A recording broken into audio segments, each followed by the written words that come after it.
Well, hello and welcome to the masterclass Identity Evolution. I feel like this masterclass is 3 years in the making, and I am so excited to bring this information to you. I really, truly feel like this is the missing link when it comes to health and fitness.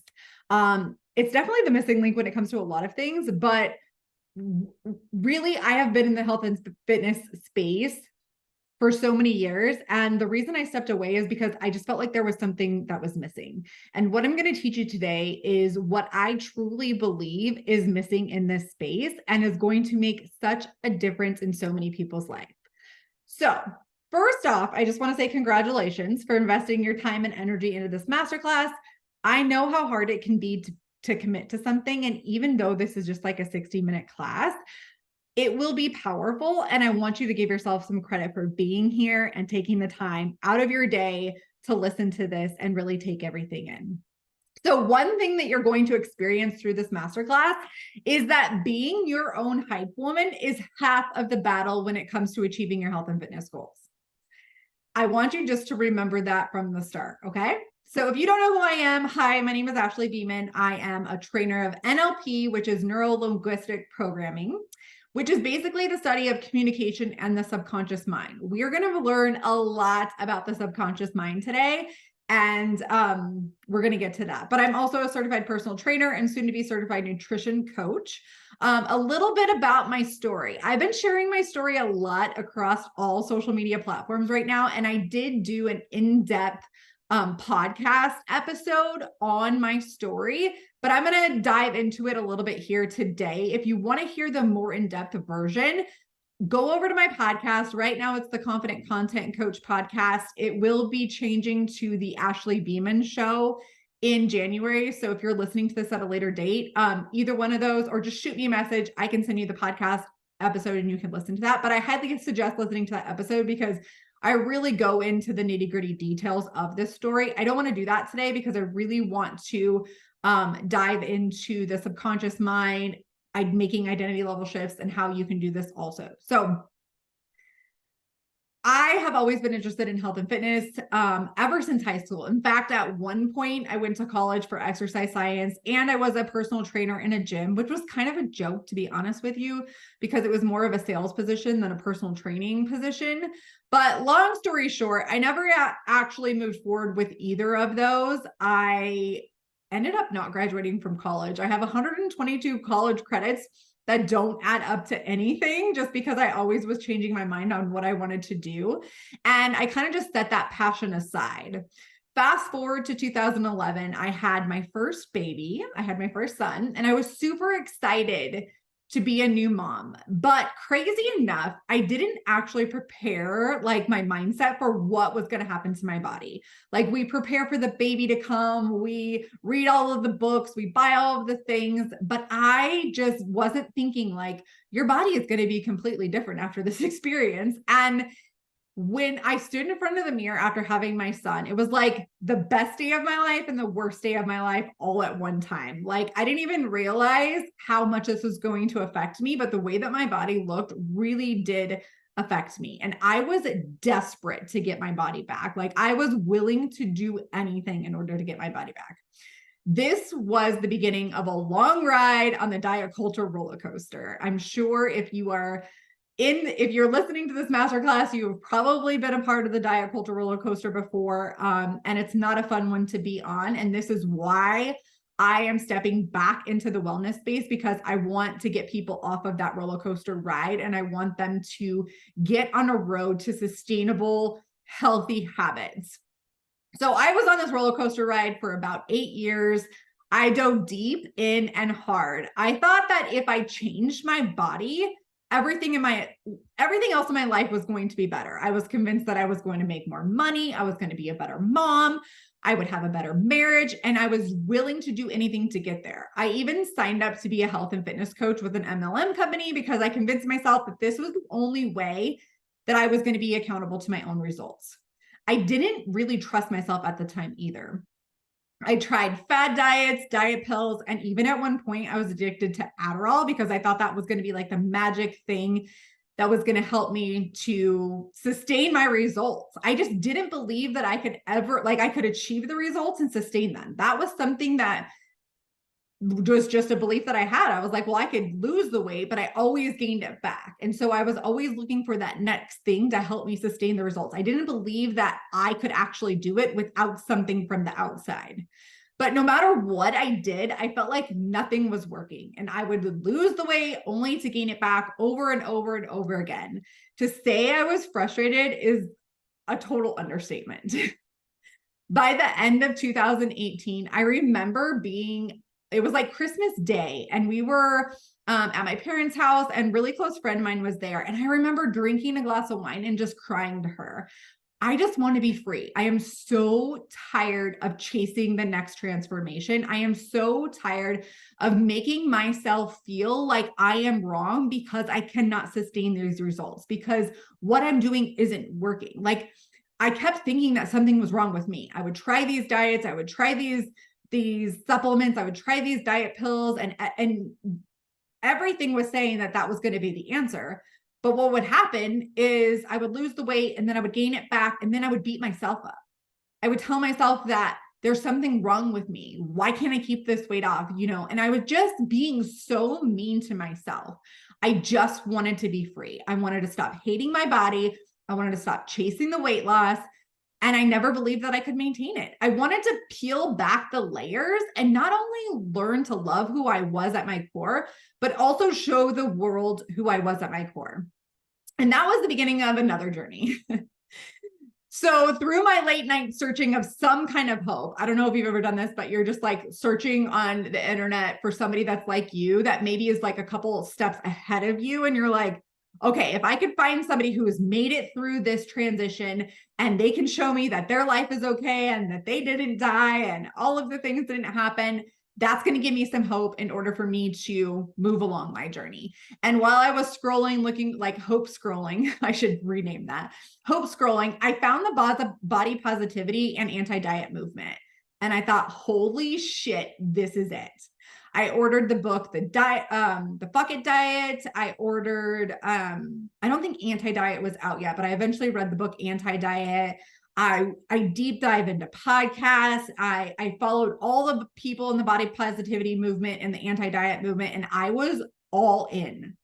It was almost like a pendulum swinging, right? Like I was way over here with diet culture, where I was trying all of these crazy things. And then all of a sudden I swung all the way over to this other side, where I was just like, I'm going to learn to love my body. I'm going to unhate all of these things. And I'm going to undo everything that diet culture had taught me. And I stopped all dieting. I let myself do whatever I wanted. In fact, I think that I ate buttered noodles for every night for like 3 months straight. Like, that's how disordered I was at a certain time, and how I really had not only like a messed up relationship with my body, but I really had a messed up relationship with food too. I didn't trust anything. So I just let myself do whatever I wanted to. I dropped all the rules. I started to heal my relationship with myself and my body. I remember just like purging clothes. Like, these clothes don't fit anymore. I'm going to buy new clothes. And it was so great. I had never felt confident in my skin, much less confident in my skin while I gained 60 pounds. So through the process of learning to love myself, healing my relationship with food and my body, I gained 60 pounds. And I honestly was mind blown, because I did love who I was. I did feel confident. All of the things that I was searching for inside of diet culture, I kind of found an anti-diet. And I thought that I couldn't believe that I could be so free while gaining weight, until one day I felt like I was stuck back in a box with all of these different rules. I was thrilled with the way that I felt about my body. But I was also ready to lose some weight. In fact, my Hashimoto's was kind of getting out of control. My antibodies were like skyrocketed through the roof. And I was like, I really think that I could lose the weight. It's not that I felt bad about the way my body looked. I just wanted to change it. And I wanted to change it from a space of love. And this isn't something that we ever heard, or we don't hear people talk about. It was really different this time. It wasn't from a place of hate. It was out of a space of love, but I felt like I was wrong because I wanted to change my body, because everything in the diet culture or the anti-diet world, some of the body positivity world, maybe not all of it. I don't want to put anybody in a box or anything, but this was just my experience in these two worlds. Anti-diet had me believing that if I attempted weight loss, I was wrong. I was right back in diet culture and I was right back into disordered eating. We weren't allowed to talk about wanting to change our body. We weren't allowed to talk about weight loss, none of that. And I honestly felt like I was stuck again. Just like I felt like I was stuck in the diet culture world, I felt like I was stuck in the anti-diet world. Luckily, I have some pretty amazing people that are in my life. And I remember crying to my best friend on the phone. And I was just like, it was like August of 2020. I really want to order a scale. I really want to step on the scale. And I really think that I want to start tracking macros. But I'm not allowed to do that. I'm not allowed to want to see how much I weigh. I'm not allowed to want to change my body. I'm not allowed to track the food that I'm eating because that's disordered. And she reminded me that this was my life and I didn't have to follow anybody else's rules. And that was the day that completely changed everything for me. I got off the phone with her. I ordered a scale off Amazon. And I remember when that scale came, I unboxed it like in the middle of the living room and I stood on it right away because I had no idea what it said. I hadn't weighed myself in like 2 years. And that was the beginning of true freedom for me. That was the beginning of me breaking everybody's fucking rules on the diet culture side, on the anti-diet side. And that was the beginning of me finding like my happy middle of this pendulum swing, right? Right where I needed to be, right where I could make the decisions for myself. And I committed.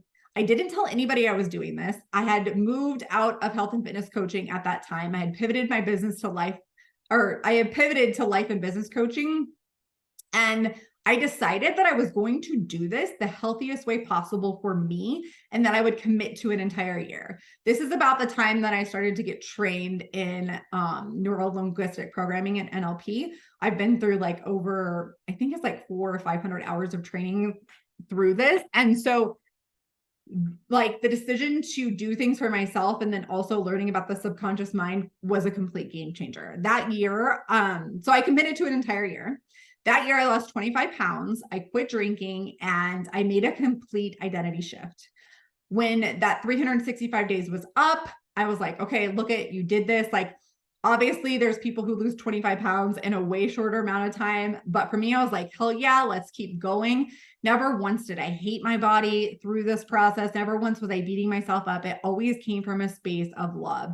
And so when that year came up, I was like, you know what? We're just going to commit to another year. And then the 2-year mark hit and I had lost another 25 pounds. And I was like, all right, well, clearly like this is a lifelong journey and I'm committed for life. I ended up losing another 10 pounds. And then this year I competed in my first bikini competition and it completely changed everything for me. I'm not saying that you need to compete in a bikini competition. That was something that had been on my heart since high school. And it really took me going through all of this to get in the right mindset to be able to do that. So now here I am 3 years later, I've lost 60 pounds and I'm effortlessly maintaining it. And it's all because I worked with my subconscious mind and made an identity level shift. So like I was talking about that pendulum swing, I was like way over here. And then I finally found what I like to call the magical middle or the magical gray area for me. So I'm going to break down what I did and how I got here. And the really cool thing is like you can apply this process to literally anything that you are wanting to achieve in your life or any area that you are wanting to make an identity level shift in.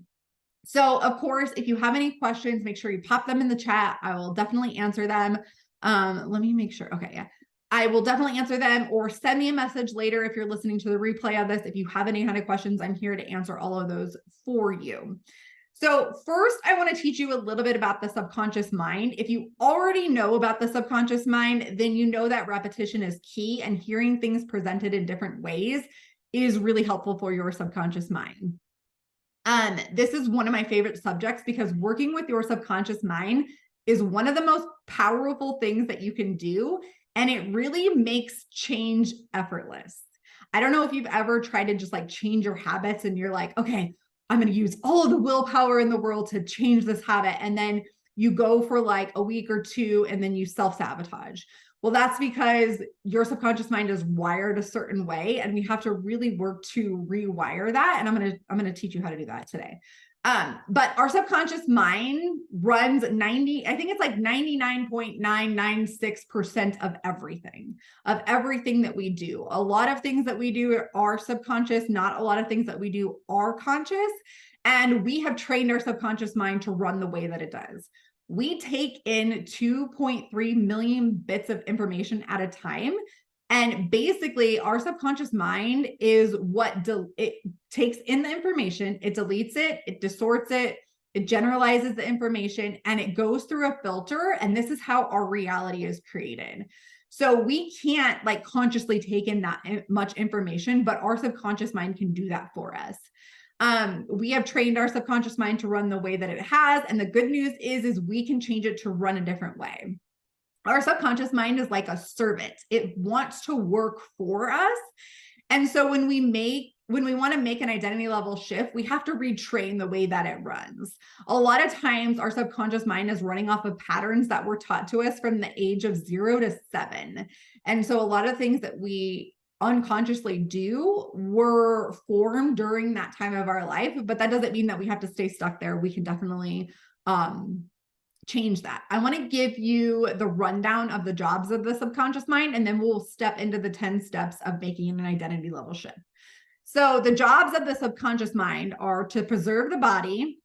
It runs the body. It stores memories. It's the domain of all of our emotions. It organizes the memories. It represses memories with unresolved negative emotions. So I don't know if you've heard this, but like some people will maybe have something happen to them or a trauma and they like don't remember it. That's part of the subconscious mind protecting us from those emotions. It presents repressed memories for resolution. So when people are like, they go into therapy or they do EMDR or any kind of NLP modalities, sometimes those memories will come up because the subconscious mind knows that you are ready to heal that. So it'll bring them back up. It is symbolic. It takes everything personal. The basis of perception is projection. It works on the principle of the least effort. So your subconscious mind is lazy.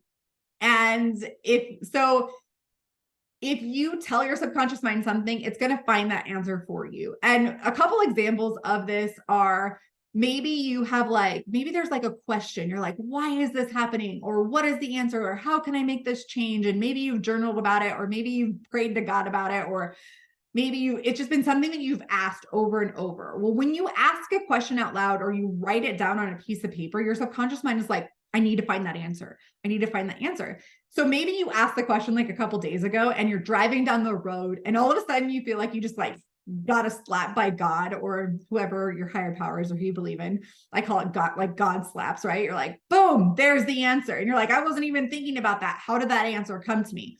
Well, whenever you ask the question, your subconscious mind is searching for that answer and it wants to get it to you as quickly as possible. So even if you're not consciously thinking about it, your subconscious mind is trying to find the answer for you to give it to you. So when I say that it's lazy, let's say that you asked your subconscious mind that you want more money and it sees a penny, right? Like you're walking down the road and you're like, see a penny on the ground and your subconscious mind is like, boom, my job is done. I found you more money. This is why you want to be specific with your goals and you want to be specific with the things that you're asking your subconscious mind to do. The next thing is it does not process negatives. So if I tell you to not think of a blue tree, you first have to think of a blue tree to not think of a blue tree. So anytime that you say anything with a negative, it like cancels out the negative. And so if you say like, I don't want to drink alcohol, your subconscious mind hears, I want to drink alcohol. It doesn't hear the negative part of that. So you want to reframe it towards what you want to do. You always want to have your goals being what I call towards motivated. So where do you want to go, not what you don't want to do. Number 12 is it may keep the repressed emotions repressed for your protection. It is a highly moral part of you. It enjoys serving you and it needs clear orders to follow. It controls and maintains all of your perceptions. It generates, stores, distributes, and transmits all energy. It maintains instincts and generates habits. It needs repetition until a habit is installed. This is why you'll hear me talk about I am the queen of consistency. And this is why the more consistent that we can be, the more your subconscious mind is going to shift into a new identity. The quicker, the better. It's programmed to continually seek more and more, and it functions best as a whole unit. It does not need parts to function. So anytime that I talk about health, I always talk about health being all-encompassing. I believe that all-encompassing health is your mind, your body, and your soul. And I believe that those three things function as a whole unit and not separate parts. So it's the same thing. Like your subconscious mind operates as a whole unit. It doesn't need parts to function. Okay, so now that we have a better idea of how the subconscious mind works, here is how I made the identity shift from like a yo-yo dieter to anti-diet to achieving sustainable weight loss. The first thing that I did was I healed my relationship to my body and food. I took out all of the negative words I was using around food and body. I quit labeling food as good and bad. I worked through my feelings about my body. I did a lot of mirror work. So mirror work is kind of, sometimes I'll have my clients do this where if you're getting ready in the morning, one of the things that I will have them do is if you can get ready naked, great. If you can't, maybe get ready just like in the least amount of clothes that you can, stand in front of the mirror and pick out the things that you like. Or maybe if you don't even want to start there, like pick out the things that are neutral to you, but really start to bring in awareness around the way that you feel about your body and the way that you talk about your body to yourself and see how you can shift those things. A lot of times it really just takes to bring up that awareness to be able to shift it. So once I was ready to start losing the weight, it was coming from a space of love and not hate.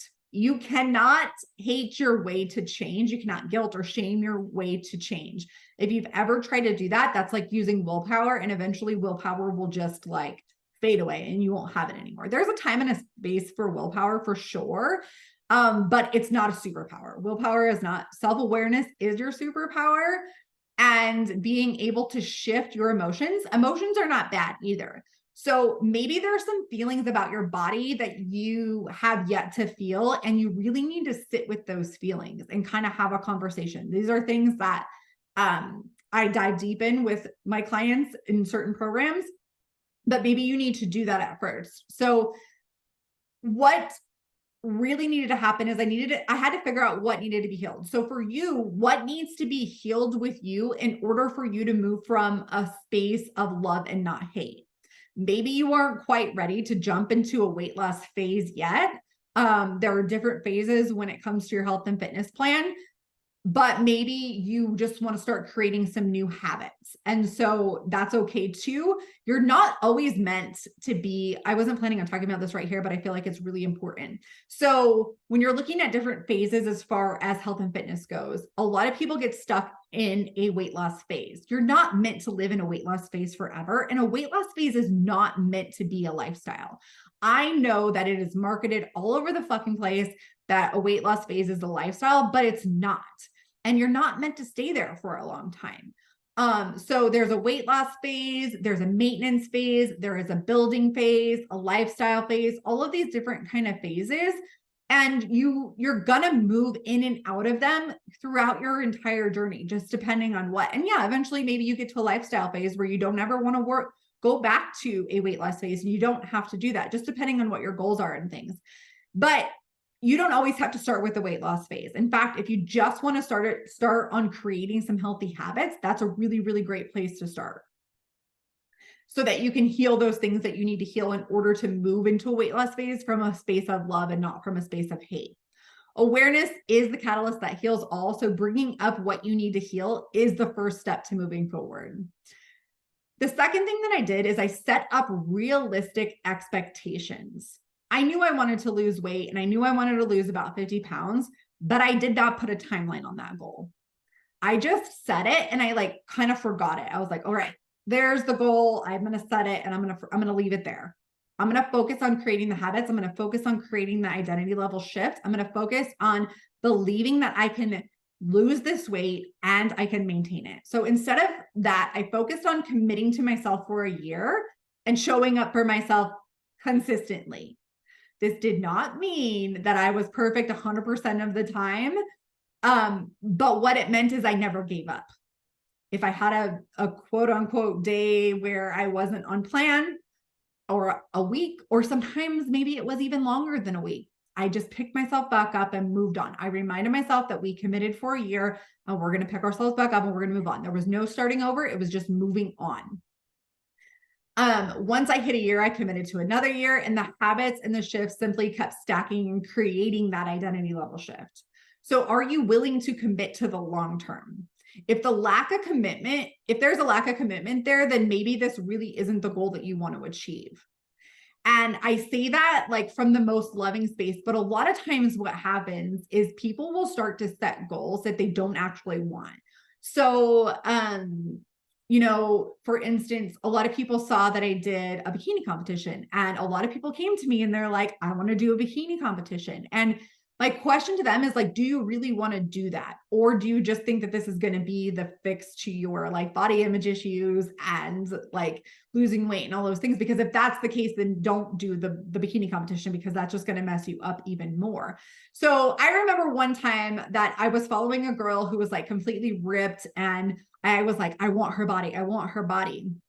And this was like when I was in my diet culture days. And when I moved out of my diet culture days, what I realized was I didn't really want her body. I wanted her confidence and the way that she walked into a room. And that was completely different than wanting those abs, right? Now, sometimes your goals are going to change. You're going to grow, you're going to evolve, you're going to want something new. But really ask yourself, like, what do you really want and what do you not want? These are really, really important questions when you are setting any kind of goals. So the third thing that I did was I focused on the way that I wanted to feel when I achieved those 50 pounds. This is probably the most important part when it comes to setting any kind of goals. A lot of times what happens is we set this goal of, I'm going to lose 50 pounds, or I want to earn $10,000 a month, or whatever it may be. And we set those goals because that's what everybody else had set. But really what we're searching for, like I talked about, is that feeling, like the feeling of confidence, the feeling of feeling lighter, the feeling of feeling free, whatever that feeling is. I focused on the way that I wanted to feel when I achieved that weight loss. And then I focused on how I could step into that feeling every single day, because confidence is a feeling, it's an emotion. You get to decide whether you feel confident or not, and showing up with confidence or finding different things that you could do in the exact moment to feel that way, it's going to help you to show up and take the action to reach your goal. So you're not waiting until you lose the 50 pounds in order to feel the confidence. You're deciding now that you're going to feel confident and you're going to feel good in your body, and you're going to take the action from that space of feeling confident. So how will you feel when you reach your goal? Again, 99% of the time, it really isn't about the end goal. It's usually about a feeling we want to feel. And the good news is you get to choose the way that you want to feel on a daily basis. So if you can start to cultivate the way that you want to feel now, it will be easier for you to stick to the plan to reach your goal. The fourth thing that I did is I made a plan that would fit my life. All of these plans that I did when I was deep in diet culture were not conducive to my life, to what was going on. We do not all have the same 24 hours in a day. Everybody has different stressors, different things going in their lives. Some people have, 1 or 2 or 3 jobs. Some people don't have any jobs. Some people have a bunch of kids. Some people don't have any kids. Some people are business owners. Everybody's life looks different. You need to put your blinders on and decide what plan is going to fit your life and what you want that to look like. Yes, there is going to be sacrifices that you have to make in order to reach your goal. But just like we talked about not wanting what you don't want, I also want you to get clear on what things are a priority in your life for you right now and what isn't. Maybe, like I was talking about, the different phases that we go into through health, fitness, and nutrition. Maybe a weight loss phase is not a priority for you right now. Maybe you're in a phase where life is like really busy. You have all of these different things going on and you just want to stick in a maintenance phase for right now. Maybe you want to start to create some healthy habits. And then once life, like right now, I'm recording this on December 7th. Christmas is about to come up. Maybe you have a lot of things coming up and you're like, it's really cliche to say you're going to start on January 1st, but you're not really starting on January 1st because you're going to make the effort to start to create those habits now. And then when you're in a better space where you can make weight loss a priority, you can start to make that a priority.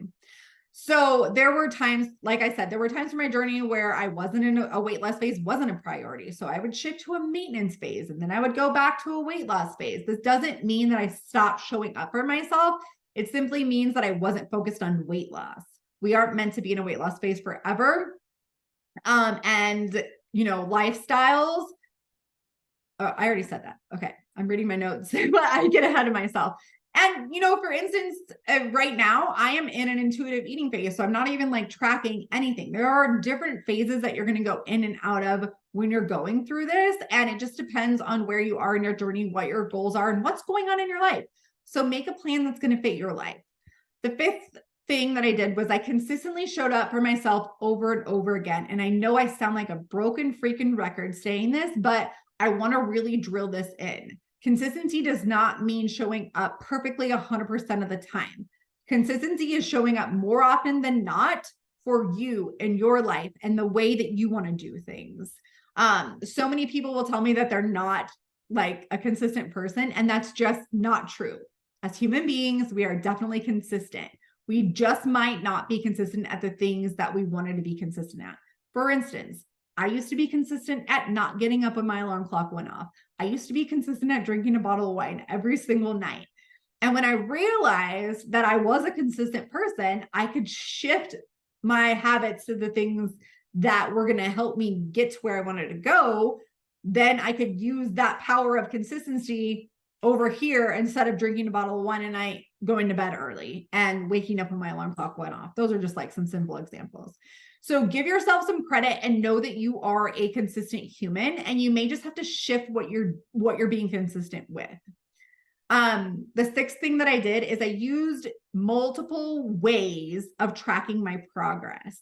So I used pictures, I used the scale. I healed my relationship with the scale. It does not have any like emotional tie to me. I personally like to weigh myself every single day because I like to see the graph. And you can see like when your body changes and when it doesn't, and you kind of know like, oh, okay. And sometimes I'll know like if the scale goes up, I know that the scale is going to probably drop down lower than it has in the next few days. So I know myself. It's really like learning about who we are and how we work. I think so often we just want like our subconscious mind and our body to do it all for us. But the more we learn about ourselves, the better we can show up for ourselves. So I use pictures, scales, weights, measurements, how heavy I was lifting, along with really thinking about the way that I felt. Step number 7 is I celebrated myself along the way. Oftentimes we do not give ourselves enough credit for what we do. So like I said at the beginning, you must be your own hype woman when it comes to any kind of journey that you're going through. So one of the things that I did, and I highly recommend, is each week I would write out what I was celebrating myself for. As far as like my health and fitness journey goes, I do this with other areas of my life too, but really like anytime I'm feeling down or I'm not feeling productive or like I'm not doing enough, I will write out a celebration list of all of the things that I'm celebrating myself for. And then what I would do, so I would do this each week, and then I would make new intentions for the next week. So I'm celebrating myself for all of these things. Next week, I really want to focus on, maybe it was getting in more water, getting in more steps, or whatever it may be moving forward. Number 8 is I used hypnosis, meditation, journaling, positive affirmations to work with my subconscious mind. There are a ton of different meditations and hypnosis on YouTube. There's even some walking meditations and hypnosis. I'm in the process of creating a few, so look out for those for sure. But those really help to rewire your subconscious mind for the things that you want to do. Journaling is like having a direct conversation with your subconscious mind. So I personally started journaling back in 2014, where I was it was like the 5-minute gratitude journal. where I think you write like 3 things that you're grateful for. There's a bunch of, there's like, it basically just like breaks it down. I actually have a journal out. Why can't I think of the name? The Dreamer Room journal I created last year. That's on Amazon, and that's working with your subconscious mind too to help you activate your manifestations. So that's an option too. If you want to search that on Amazon and find that, you can do that. But pretty much now I just use a regular journal and I just like have a conversation with myself. What's going on? What do I feel frustrated about? What am I proud of? What do I like writing out a gratitude list, writing out a goals list, and really writing it as if it's already happened. So doing those things can work with your subconscious mind. Number 9 is anytime I would judge, guilt, or shame myself, I would focus on shifting that as quickly as possible. This isn't always easy, but self-awareness, again, is going to be your superpower. Like self-awareness and consistency, if you can get those 2 things together, like girl, you'll be on fire. So paying attention to the way that you work and then the things that you are telling yourself, it will make it a lot easier for you to shift. And it's going to feel uncomfortable at first. It's going to feel weird. I don't like using the word hard. Like I really pay attention to the language that I use. And sometimes I have to be like, oh my gosh, I use this word a lot. I need to really shift it. Right. But hard was a word that I would use for the longest time. And I shifted that word to uncomfortable. Right. Because we can all get uncomfortable from time to time. Hard, we might be like, I don't want to do that. But the way that I look at it also is we're already uncomfortable being uncomfortable. We might as well go get uncomfortable and work towards the things that we want, right? So number 10 is I focus on enjoying the journey rather than just like waiting for the end result. I decided that it got to be easy and I wasn't going to put extra pressure on myself or the people around me. I think this sounds so simple, but it's so freaking powerful. I have people ask me all the time, like, how did you go through competition prep with running 2 businesses and having all of these kids? Or having all these kids. I have 2 kids, but having 2 kids and like running the household and all the things. I decided that it was going to be easy, that I wasn't going to put extra pressure on people. And as I was writing these notes out, I actually had a conversation with my husband because sometimes, you know, we tend to, this is why it's really important to work with a coach, but we tend to like live in our boxes. So we can't see outside of our box. We only just see like the 4 corners of the box that we're in. And sometimes we can't see what is going on. But when you ask somebody else, they might see things from a different perspective, or they might see things outside of your box that you don't see. And so I was writing this out and I wanted to know, I was like, hey, when I went through prep for my bikini competition, did I put extra stress on the family? Did I put extra stress on you? And he was like, no, you didn't. And I was like, okay, good. I just want to make sure like my reality was the same as his reality, because I really made it a point to make a decision to not do that and to make it easy and just not make it a big deal, because I was working towards something that I actually wanted. Now, when you're working towards something that you actually don't want, a lot of times there will be extra stress. There will be frustration. There will be all those things. I'm not saying that it was always easy. There were times where I was stressed out. There were times that were uncomfortable and that were pushing me to my limit. But I always came back to, this gets to be easy. This gets to be the way that I want it to be, because it is something that I truly want.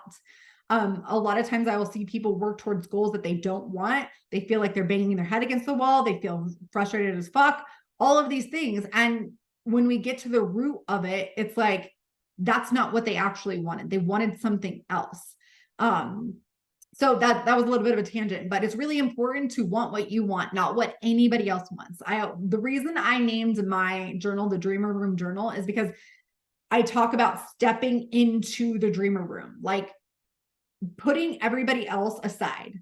Put your husband aside, your parents aside, your kids aside, whoever it is, just put them aside. And like, if you could make the goal for yourself, what would that look like?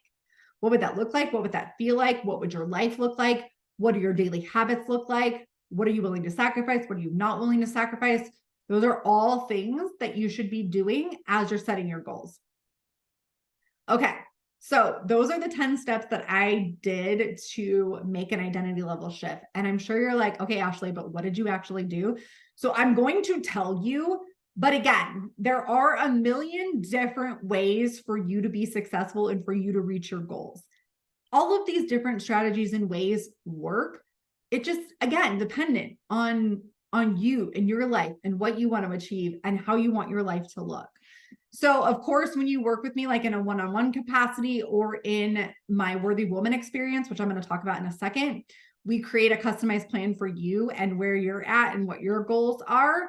But I will share with you what I did. So basically, when I stepped out of the diet culture into the anti-diet culture space, my metabolism was a wreck. And the cool thing is you can train your metabolism just like you train your muscles. I didn't know that this is what I was doing, but in the 2 years that I gained those 60 pounds, I really was healing my metabolism. So I was just letting myself eat. And with that, I kind of raised the amount of calories that my body could take in a day, right? Like I got to that 60 pounds that I had gained. And my body probably would have stayed there if I would have just kept eating the same amount. So because I had spent like 2 years basically healing my relationship with food and my metabolism, what I did was I started tracking macros. So I already had an idea of tracking calories and a kind of an idea of tracking macros, but I'd never actually like jumped in and tracked them. So I started tracking macros around my maintenance numbers. I knew I wanted this to be sustainable. And so I was committed to taking sustainable action and not like jumping into like a 1,200 calorie or a 1,500 calorie diet where I could lose the weight fast.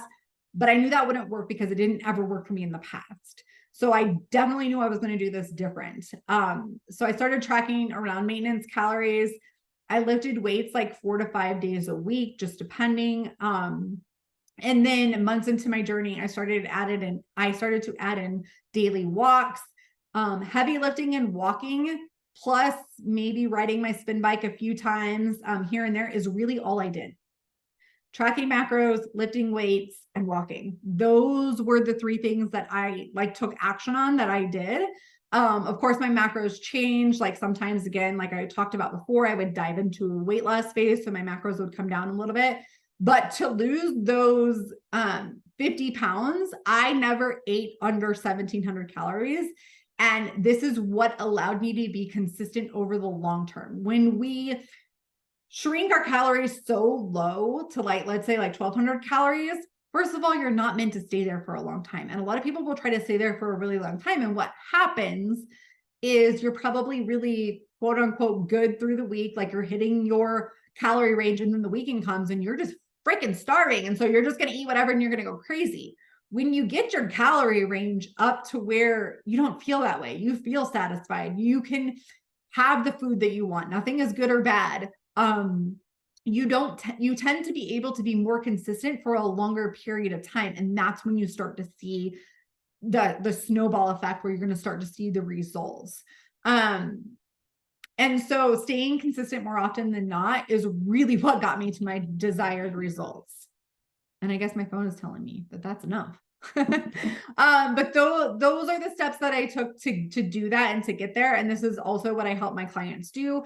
Maybe, you're not ready to step into tracking macros quite yet. And we can make shifts just based on what you're eating. There's all different kinds of ways to do this. So if you are ready to go into 2024 making an identity level shift, or maybe you're watching this in 2024 and you're ready to make an identity level shift, there are 2 different ways that you can work with me currently to really truly create the body that you desire and make that identity level shift where you feel good. Like this is a lifestyle and this isn't something that is requiring so much energy and it's not going to be like super frustrating for you. So right now I have 12 spots currently open for one-on-one coaching. How this works is you sign up for one-on-one coaching. We do a 45-minute intake call to find out where you're at, really just get clear on your goals. We set up a plan for you to follow. You get access to my private app where you can have daily check-ins. Your workouts are going to be there, your nutrition, all of the things. And then we have weekly email check-ins where I make sure that you're staying on track, or if we need to change your plan from week to week. One of the things that I like to tell my clients is most of the time, we're probably not going to change many things because we really need you to be consistent for a long period of time to see these things work. So, but if there's any tweaks we need to make, we will do that. And then each month you have the option of doing a 30-minute SOS call if you need it. I have 3, 6, and 12-month packages available for one-on-one coaching. Those start at $34 a week. The prices are going to be raised on January 1st. So if this is something that you want to do, I would highly suggest jumping in like now before the price gets raised. If you don't want to start until January, that's fine, but you want to lock in the lower price, you can do that. Or you have the option of joining my brand new program. I feel like this is like, I don't know. I feel like I've been working on this since 2011, and I'm so excited to bring this to women, but this is called the Worthy Woman Experience. So this is a 4-month group coaching program. And this program is going to be heavier on the coaching than my one-on-one option. You will get customized macros along with your workouts, access to the app, but you're also going to get access to a private group where I'll be in there daily. I'll be sharing an accountability motivation, journal prompts. I'll be popping in videos in there. It's going to be really hands-on and really like high touch. Plus, there's going to be 2 coaching calls each month. So I'm going to walk you through the process of healing your relationship to your body through the process that I went through myself while you're working on changing your body. So I did this separately, but I'm going to combine this all into one so that you can change your body and learn to love it and really create some sustainable results. We're really going to be focusing on creating a healthy relationship with food, with ourselves, and it's going to be awesome. I'm going to bring in some guest experts also, and we're going to do some NLP work, so some conscious work. I'm just like super pumped about it because it's something that I've been wanting to do for a really long time. And finally, it's here. So currently the program is an early bird registration. The price will be increasing on December 15th. So now is the time to grab your spot. If you are already a one-on-one client, I will offer you a $500 coupon to get in. And if you have any questions, let me know. Otherwise, I hope you have a great day, and I really look forward to working with you in some capacity to help you to make those identity level shifts and really create the healthiest version of yourself. All right. Thank you so much, and I will talk to you soon.